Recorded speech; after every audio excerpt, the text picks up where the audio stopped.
Assalamualaikum warahmatullahi wabarakatuh.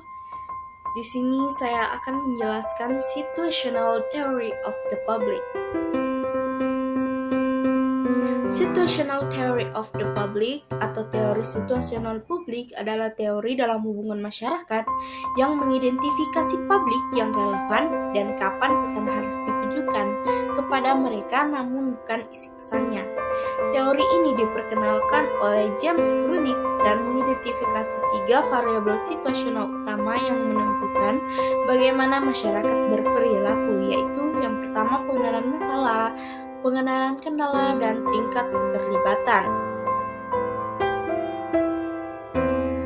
Secara keseluruhan, teori situasional publik dan perluasannya memberikan kerangka kerja untuk memahami bagaimana publik berperilaku dalam berbagai situasi dan bagaimana organisasi dapat berkomunikasi secara efektif dengan mereka. Dengan mengidentifikasi publik yang relevan dan variabel situasional, organisasi dapat menyesuaikan pesan dan strategi komunikasi mereka untuk menjangkau dan melibatkan khalayak sasaran mereka dengan lebih baik. Menurut teori situasional publik dapat dibagi menjadi 4 jenis berdasarkan tingkat pengenalan masalah dan pencarian informasi, yaitu yang pertama publik aktif. Publik ini cenderung memiliki tingkat keterlibatan dan pengenalan masalah yang tinggi, serta tingkat pengenalan kendala yang lebih rendah. Yang kedua, publik yang sadar. Publik ini akan memproses informasi dan mungkin bertindak, namun dibatasi oleh tingkat keterlibatan dan pengenalan masalah yang lebih rendah atau tingkat pengenalan kendala yang lebih tinggi. Yang ketiga, publik laten. Publik ini tidak menyadari bagaimana suatu isu melibatkan mereka atau tidak melihatnya sebagai sebuah masalah. Dan yang keempat, non-publik, yaitu publik tidak menghadapi masalah. Selanjutnya, konsep kunci situational theory of the public. Konsep kunci dari teori situational public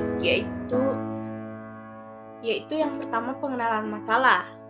Konsep ini mengacu pada sejauh mana individu atau kelompok mengenali suatu isu atau masalah sebagai sesuatu yang penting atau relevan bagi mereka.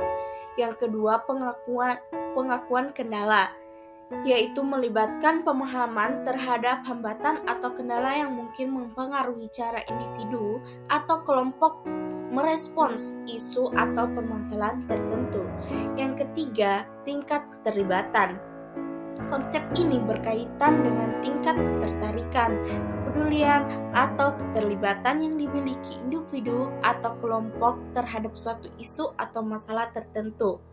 Yang keempat, ada kriteria rujukan, yaitu mewakili pola pikir masyarakat tertentu terhadap suatu topik yang mempengaruhi persepsi dan perilaku mereka mengenai isu atau masalah tersebut.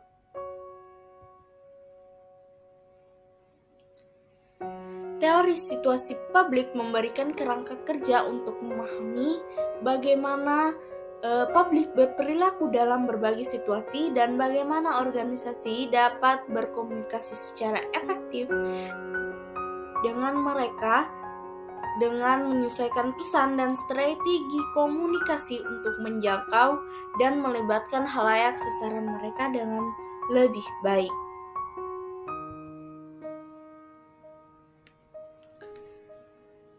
Adapun asumsi dasar dan prinsip situational theory of the public, yaitu asumsi dasarnya ada 4, yaitu yang pertama perilaku konsisten. Individu yang berbeda diasumsikan memiliki perilaku yang lebih konsisten dan cenderung sama jika mereka berada pada situasi yang sama. Yang kedua, persepsi dan respons.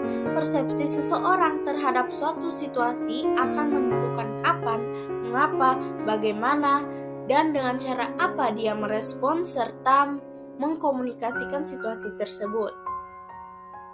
Yang ketiga ada adaptasi terhadap situasi. Setiap individu akan berusaha beradaptasi dengan suatu situasi dalam cara tertentu yang sesuai dengan persepsinya terhadap karakteristik situasi tersebut. Yang keempat, sifat situasional publik. Publik bersifat situasional tergantung pada situasi yang dihadapi, bergantung pada seberapa besar isu mempengaruhi kepentingan mereka. Adapun prinsipnya, yaitu yang pertama pengenalan masalah. Publik harus menyadari dan mengenali potensi dampak suatu isu terhadap mereka. Dan yang kedua, pengenalan kendala, yaitu publik harus memahami kendala-kendala yang mungkin mempengaruhi respon mereka terhadap suatu situasi.